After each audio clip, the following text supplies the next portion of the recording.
आपण पाहतो की शिक्षणाचा दर्जा किती उत्तम पद्धतीनं कोटा अकॅडमीचे शिक्षक सांभाळतायत. ते जे घडवतायत ते इतके सक्षम आहेत, तर ज्यांचा पाया घडवून कळस उभा करेपर्यंत ज्यांना सक्षम केलं जात आहे त्यांच्याशी गप्पा मारण्याची आता वेळ आलेली आहे.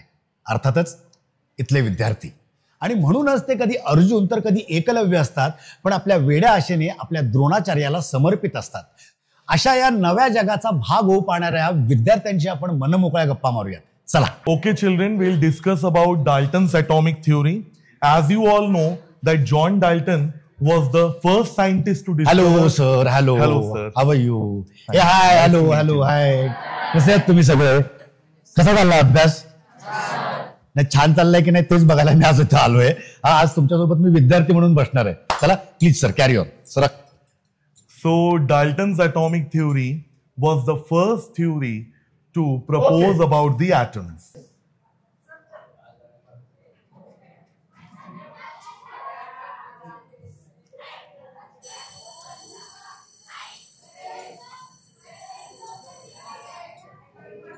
हॅलो.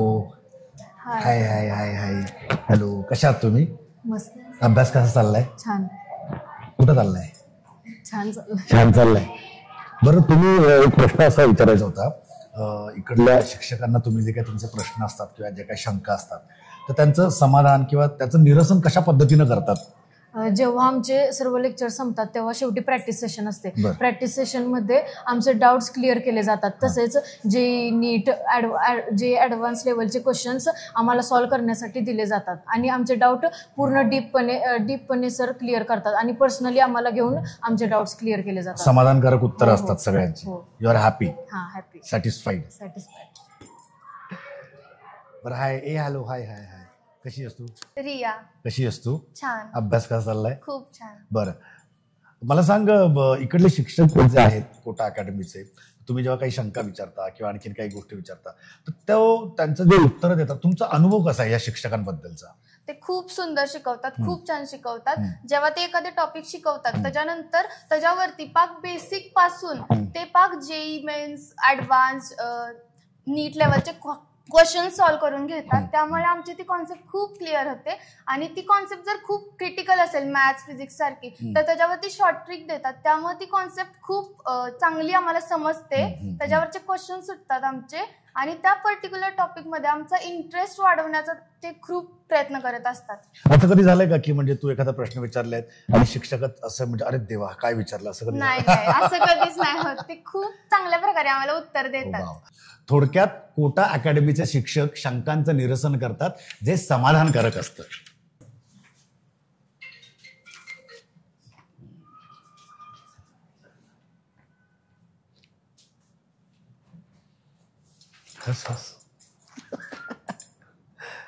हाय. हाय. बस. काय नाव तुझं? माझं नाव श्रेयश खेडकर. श्रेयस, मला सांग, कोटा अकॅडमी मधला तुझा अनुभव कसा आहे? तू कितवीत आहेस एकतर? मी आता एक नववीच्या वर्गात शिकतोय. तर कोटा अकॅडमी मधले जे अनुभव आहेत म्हणजे शिक्षणाचा अनुभव आहे आणि इतर ठिकाणी जे शिक्षण दिलं जातं आणि आता आपल्या इकडे जे कोटा अकॅडमी मध्ये शिक्षण दिलं जातं याच्यामध्ये काय फरक वाटतो तुला? आता खरं तर म्हटलं मी 8वीत इथे आलो, कोटा अकॅडमीमध्ये 8वीत आलो. खरं माझ्या पप्पांचा एक मेन मुद्दा होता फाउंडेशन म्हणजे पाया, 11वी-12वीचा पाया, जेणेकरून 11वी-12वी सोपी जाते, जेणेकरून जेई नीट मध्ये सोपे स्कोर करू शकतो. आता मेन मुद्दा म्हणजे फाउंडेशन. मी जुन्या स्कूलमध्ये होतो तेव्हा फाउंडेशन महत्व कळत नव्हतं. मी जेव्हा इथे आलो तेव्हा फाउंडेशनचं महत्व कळलं. फाउंडेशन म्हणजे काय, केमिस्ट्री, बायोलॉजी, मॅथ, फिजिक्स ते सगळं कळलं. त्यामुळे मला अजून इंटरेस्ट वाढला. जुन्या शाळेत काय झालं, सायन्स मॅथचे शिक्षक होते पण ते लेक्चर अटेंड नव्हते करत, जास्तीत करून ऑफ जायचे लेक्चर. पण इथे काय झालं, फाउंडेशन होत आहे, रेग्युलर स्कूल पण चालू आहे, त्यामुळे इंटरेस्ट वाढतोय. आता मला सायन्स मॅथ सोपं जाते.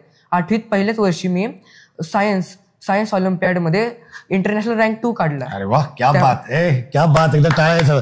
अभ्यास हो ना. त्यामुळे अजून इंटरेस्ट वाढायला लागला. आता माझी जेईची परीक्षा चालू आहे त्यामुळं मला तर वाटतंय चांगलं तर स्कोर होईल. माझे केमिस्ट्रीचे, मॅथचे, फिजिक्सचे सर्व शिक्षक जेई नीटचे आम्हाला क्वेश्चन करतात, ते आम्हाला सोपे जातात. त्यामुळे आम्हाला कळालं हे फाउंडेशन तर महत्वाचं लागणार. वा, क्या बात आहे. खूप शुभेच्छा तुला तुझ्या पुढच्या कारकिर्दीसाठी. थोडक्यात मंडळी, इथं दिलं गेलेलं शिक्षण जे आहे ते इतर ठिकाणपेक्षा कसं वेगळं आहे हे आता आपल्या या मित्राकडनं तुम्हाला कळलंच असेल. काय मित्रा? Hi sir. काय नाव तुझं? शार्दुल एकांडे. शार्दुल, कुठला अभ्यास चालू आहे तुझा? सर हा मी बायोलॉजीचा करतो. बायोलॉजी. हे जीभ आहे का कान आहे, काय आहे? नाही सर, हा वक्यूल आहे. काय? वक्यूल. वक्यूल म्हणजे काय सर असतं? आपल्या घशाच्या इथली आपण कंठ. हा. अच्छा, कंठ आहे तो. बरं मला सांग, तू आता इकडे कितवीत आहेस आता? सर मी आता 9वीत. 9वीत आहे. इथनं पुढे गेल्याच्या नंतर, इथनं तुझं शिक्षण पूर्ण झाल्याच्या नंतर कोटा अकॅडमी मधलं तुला पुढे काय व्हायचंय? सर आता मी 9वीत आहे. आताच 2-3 दिवसानंतर सर आमच्या सेमिस्टरच्या एक्झाम होतील. त्यानंतर मग मी 10वी आणि त्यानंतर 10वी आणि 12वीला चांगले पर्सेंटेज पाडून युनिव्हर्सिटीला चांगल्या ऍडमिशन घेईन. कुठली फॅकल्टी? तसं आता सर माझ्या डोक्यात आहे की सर मी कॉम्प्युटर सायन्सला जाणार आहे. बरं. त्यासाठी सर मला IIT बॉम्बेला जायचं आहे. बरं. त्याची मी करतो. का कम्प्युटर सायन्सच का, असं specific subject? Sir computer science म्हणलं की सर मला इंटरेस्ट आहे सर कॉम्प्युटर्समध्ये. आणि त्यानंतर मला खूप आवड आहे सर कॉम्प्युटर्स आणि त्याच्याबद्दल हुडकायला. आणि किती स्कोप वाटतोय तुला कम्प्युटर सायन्सला गेल्याच्या नंतर? तुला जॉब किंवा स्वतःचा बिझनेस किंवा कशामध्ये असं तुला स्कोप वाटतोय की तिकडे जावं? सर कॉम्प्युटर सायन्समध्ये सर मला सायबर सिक्युरिटीमध्ये जायचं आहे. ओके. ज्याच्यानं मी भारताची पण सुरक्षा ठेवू शकतो आणि तसेच आपली पण. वा वा वा, क्या बात आहे. तुला खूप शुभेच्छा. मंडळी, थोडक्यात कोटा अकॅडमीमध्ये असंच शिक्षण दिलं जातं की जे विद्यार्थ्यांच्या भविष्यासाठी नक्की उपयोगाचं असतं. हाय, कशी आहेस? मस्त आहे. काय नाव तुझं? राजनंदिनी. राजनंदिनी, मला सांग, आपल्या स्कूलचं जे टीचिंग मेथड आहे याबद्दलचं तुझं काय मत आहे? ह्या स्कूलचं टीचिंग मेथड खूप छान आहे. जसं की जर ह्याच्यामध्ये कधी कधी मुलं कंटाळतात, तर जर शिक्षकांना कळालं की मुलं कंटाळली आहेत तर ती ऍक्टिव्हिटी बेस्ड ऑन स्टडीज घेतात. मुलंच कंटाळतात, मुली नाही कंटाळत? नाही, सगळेच कंटाळतात. तर ते ऍक्टिव्हिटी बेस्ड ऑन स्टडीज घेतात, जेणेकरून काय होतं की ऍक्टिव्हिटी बेस्ड ऑन स्टडीज म्हणजे काय?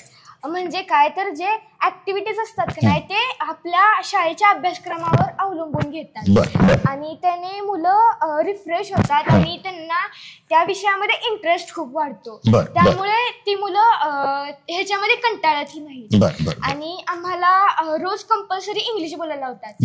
म्हणजे आधी आम्हाला इंग्लिश बोलता येत नव्हते, पण आता कंपल्सरी बोलण्यामुळे आम्ही कसंही बोला पण बोलत राहा. आणि त्यामुळे आमच्या ह्या इंग्रजीमध्ये खूप सुधारणा झाली आहे. आणि तसंच ह्या विषयांमध्ये प्रत्येक विषयाला एक्सपर्ट टीचर्स आहेत, त्यामुळे आम्हाला खूप छान समजतं. वा वा वा वा, गुड गुड गुड. तुझं नाव काय? प्राजक्ता. प्राजक्ता, तुझं काय मत आहे इकडच्या आपल्या स्टडी मेथड बद्दल? आता ही जशी म्हणली ते तर आहेच. आणि दुसरं म्हणजे आपण आता दुसऱ्या शाळेमध्ये जेव्हा केव्हा म्हणजे मुलं मुली चुकी करतात तर त्यावेळेस त्यांना छडी देते किंवा त्यांना कान पकडून उभं राहायला सांगतात. पण Kota junior college of science Karad इथे छडी देणे असला प्रकार नसतो. इथे शाळा झाल्यानंतर अजून 1 तास थांबून 2 पाने निबंध, 2 पाने पत्रलेखन असं लिहायला सांगतात. आणि त्यामुळे मुलांचा अभ्यास सुद्धा होतो आणि त्यांनी जी चूक केली ती पुन्हा होत नाही. वा. थोडक्यात शिक्षण पद्धती अशी असावी की मुलांना त्याची आवड निर्माण व्हायला पाहिजे आणि तेच अगदी करेक्टपणे आपल्या कोटा अकॅडमीमध्ये होत आहे. हाय, काय नाव तुझं? शार्दुल. शार्दुल, मला सांग, तू आता कधीपासून या आपल्या स्कूलमध्ये आहेस? 8वी पासून आहेस. बऱ्याचदा आपल्याला मटेरियल्स देतात, पुस्तकं देतात, वेगवेगळ्या आणखीन गोष्टी देतात. या स्टडी मटेरियलचा उपयोग तू कसा करतोस? आम्हाला आमचे शिक्षक सगळे चॅप्टर नीट डिटेलमध्ये लाईन टू लाईन शिकवतात. त्यातूनही आम्हाला दिलेले स्टडी मटेरियल आहेत ना, त्यातून आम्ही मेन पॉईंट आम्ही अंडरलाईन करतो. बर. तुझं नाव काय? तन्मय. असं पाहिजे. हा, तन्मय, तू या स्टडी मटेरियलचा उपयोग कसा करतोस? सर, आम्हाला सर्व शिक्षक डिटेलमध्ये चॅप्टर शिकवतातच. आम्ही त्यातले मेन पॉईंट वाचतो आणि त्याखालील जे 5, 6, 10 क्वेश्चन असतील ते आम्ही सॉल्व्ह करतो. आणि त्यातही आम्हाला काही डाऊट असेल तर आम्ही डाऊट सेशनमध्ये त्याविषयी शिक्षकाला विचारतो व ते शिक्षक आमचा डाऊट पूर्णपणे सॉल्व्ह करतात. वा. बऱ्याचदा काही स्कूल्समध्ये किंवा कॉलेजेसमध्ये आपल्याला मुलं वेटिंगवर असताना की म्हणजे सर कधी येतील, आपण त्यांना कधी क्वेरीज विचारणार, तर असं कोटा अकॅडमीमध्ये होत नाही. कोटा अकॅडमीमध्ये त्यांचा तो पिरियड संपला की इमिडिएटली मुलं जाऊन त्यांना प्रश्न विचारू शकतात आणि त्यांच्या शंकांचं निरसन करू शकतात. मेसच्या जेवणाबद्दल आणि एकूणच मेसबद्दल आपण मुलांशीकडे गप्पा मारूयात. हाय, तुझं नाव काय? हाय, माझं नाव गीतांजली मधुकर लावण. कितवीत आहेस तू? मी आता 11वीत आहे. 11वीत आहेस. तुला खायला काय काय आवडतं? मला म्हणजे असं पनीर नॉनव्हेज वगैरे आवडतं. डोकं नाही आवडत? नाही डोकं खायला नाही आवडत? नाही. घरी खात नाहीस कोणाचं? हा घरी मम्मीचं खाते ना? हा. कसं लागतं ते? छान लागतं. बरं, इथल्या या मेसच्या जेवणाबद्दल आम्हाला सांग. इथलं जेवण कसं असतं? इथलं जेवण घरगुती सारखंच असतं, म्हणजे आपण जसं घरी बनवतो तसंच. बरं, व्हरायटी मध्ये पण खूप असतं. काय काय असतं? काय काय आयटम्स असतात? खूप असतं, म्हणजे कडधान्य, पालेभाज्या, आठवड्यातून 2 वेळा नॉनव्हेज पण असतं. अरे वा, पनीर, नॉनव्हेज पण असतं का? आणि वा वा. गोड मध्ये म्हणाल तर श्रीखंड, खीर पण अनेक प्रकारची असते. Okay okay okay. आणि कशी टेस्ट कशी असते त्याला? टेस्ट पण छान असते, म्हणजे असं घरच्या जेवणासारखंच. होय, घरच्या जेवणासारखी असते का जे? होय ना? होय रे, असते की नक्की ना? तर या मुलांकडनं आपल्याला लक्षात आलेलं आहे की इकडचं जेवण उत्तम असतं. जेवण अगदी घरगुती पद्धतीचं असतं. खूप वेगवेगळे आयटम्स इकडे सर्व केले जातात. त्यामुळे मुलं मेसमधलं